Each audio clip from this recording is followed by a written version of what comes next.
Hey guys, welcome back. I've done quite a bit more off camera. A lot more boring stuff like wiring. I'll quickly run through all that with you, what I got done, and show you what's happening. So back here I've got a relay for the fuel pump, and that runs right up into the center console. This will all be cleaned up and stuff once the car is partially put back together, but yeah, I'll quickly show you guys that.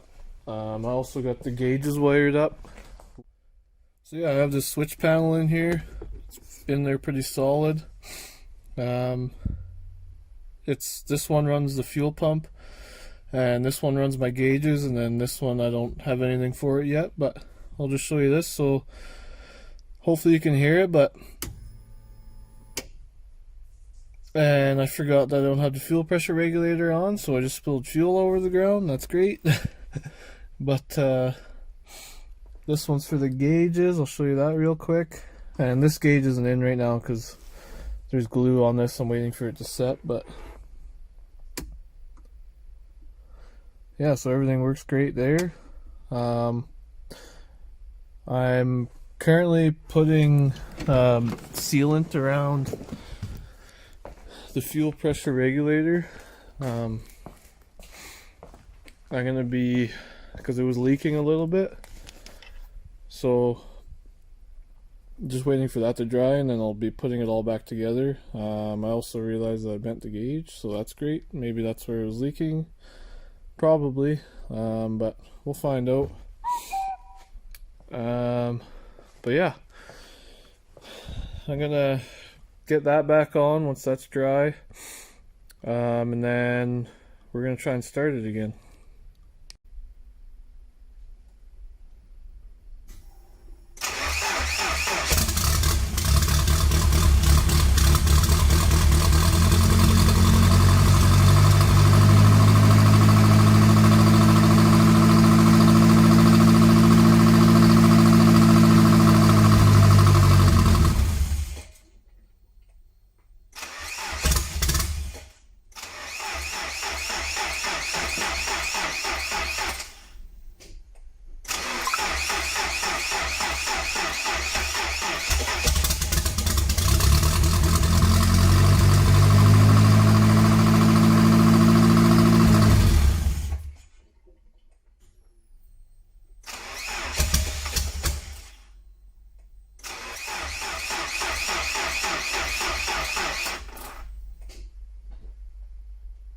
"2,000 years later."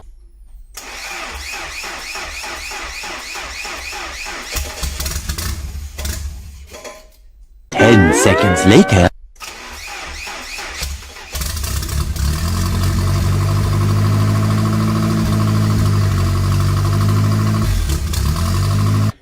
Yeah, boy.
Okay, so turbo's not spinning. That's not good. Yeah. I don't know what that's all about. Oh, it's got like a really stiff spot. It wasn't like this when I put it in.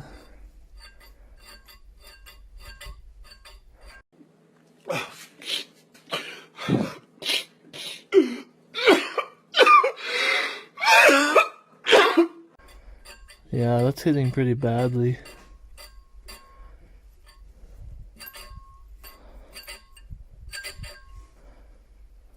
There's like not even any shaft play on it too. I don't know why it would be like that. That's pretty bad though. But I think it might have been when I clocked this housing. It is only a cheap turbo anyway, but it still sucked to have to change it out because then I have to change up the whole downpipe setup. But I got it running. It runs really rich. Last time I couldn't even get it to idle, just like it was. And for whatever reason, whenever I would flick on the fuel pump, it would like cut out, like it was way too much fuel. So I upped the injector size in these two, and I went from 800 to 1000 just to lean it out a bit. I also put the MAF. I didn't have the MAF. It was kind of free flowing, so I put the MAF on the intake so it could get some sort of reading. So I think that helped out too, but I don't know why the turbo is like that now. It wasn't like, yeah, it's not hitting now, which is weird. It only hits in a certain spot, but there's like, it's just normal play. Like, I'll have to figure it out. I might have to clock the housing or something, I'm not sure, but yeah, sounds pretty good. It's really smoky in here and really burns the eyes, but I might have to I'm gonna quickly set up for this intercooler piping here, so I can weld it out tomorrow. I'm gonna route it and make everything line up and where it needs to be, and mark out where the blow-off valve needs to go and where this needs to go. So yeah, I'm gonna do that before the day is over, and then that's pretty much gonna be this episode. It's a pretty short one, but I figured I'd show you guys where I'm at, and yeah.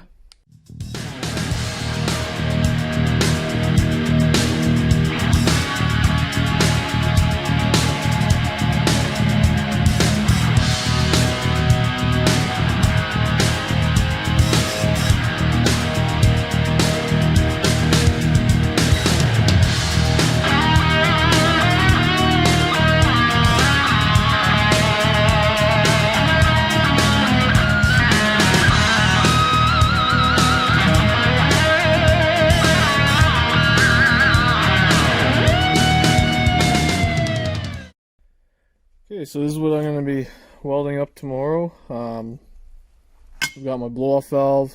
Still have to cut the hole for that, but that's going to go there. This is on the hot side because I've done a lot of, quick Google search, and everybody's saying to put it on the hot side if you have a blow-through MAF, which we do. So I'm going to give it a go. Worst comes to worst, I could just put one on the other side. This is for the cold side. So this is hot side, this is for the cold side, this is also hot side. I just have to put, I'm going to put a bunch of tacks around here just to act as like a bead, because I cut this one and it doesn't have the bead rolling around it, so if I just do those tacks it'll act as bead rolling. That's for the hot side. These two pieces are going to go together. They'll sit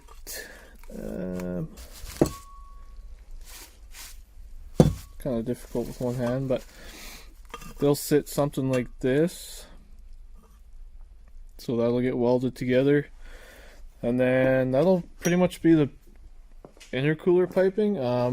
This piece has to be cut down yet, but I'm just waiting to get that piece I just showed you there welded up, and then the MAF will go right here. I'm gonna have to extend some wires, but that's no big deal. It seemed to run better with the MAF hooked up to the throttle body. Still have to figure out why this is doing that. Like, it spins fine right here, has no contact there, but it's right when you fire it up, it starts to hit. Like, there's hardly any, like, this is an acceptable amount of play there. Not even like anything to worry about. So I don't know why it's doing that. I don't know if it's just the amount of oil it's getting, maybe is doing that, or I don't think it's too big of a turbo, because it was spinning it, but it's just, I don't know, it's weird. Maybe we'll just let it self-clearance. But there's nothing to really clearance. Like, it spins fine, so I don't know what's going on there. I don't know. Don't know. But there's also a small oil leak, like very small. So I still want to fix this setup. I don't like it. It's just stupid. Like, I got 2 different fittings on there, and yeah, I don't like it. That's pretty much going to wrap it up for this episode. There's a little bit of progress done. We got our gauges done, and fuel pump is hardwired. Gauges are on a switch, and car's running. We got good oil pressure. I think at one point we hit 70 psi when I revved it up there a bit, and idle we're around 50, I think. So that's good. I didn't show you guys, but on the back of the oil pressure gauge, the fitting that actually screws into the back of it broke because it got so cold. It was like minus 45 here at one point on the weekend, and I guess I had it a little bit too tight, but I guess the cold just finally let it snap, so I had to get a new one of those, but that's all done. Yeah, it's just getting down to the nitty gritty stuff. Once I get this intercooler piping done, it's really should be pretty easy from there. Just fab work from there, like mounting up my bumpers or bumper. Have to make new mounts and stuff, but I also have to get a new bottle of C25 for my welder, because I guess I have a leak and I left my bottle on over the weekend. Now it's empty, so that's great. I also might be buying a TIG welder soon, because then I can do a lot of the fab work here and a lot better work. I can actually weld stainless and aluminum, so if I need to, I can build my own custom intake, but that's a whole nother talk for now. But that's enough of me rambling on. Kind of a short episode, but it's supposed to warm up here this week too. There's minus 40, like I said, average on the weekend, and tomorrow, Tuesday, it's going to be like minus 5, so a little more motivation to come out here and do stuff instead of working in the cold all the time. But yeah, I'll see you guys in the next one. Have a good day.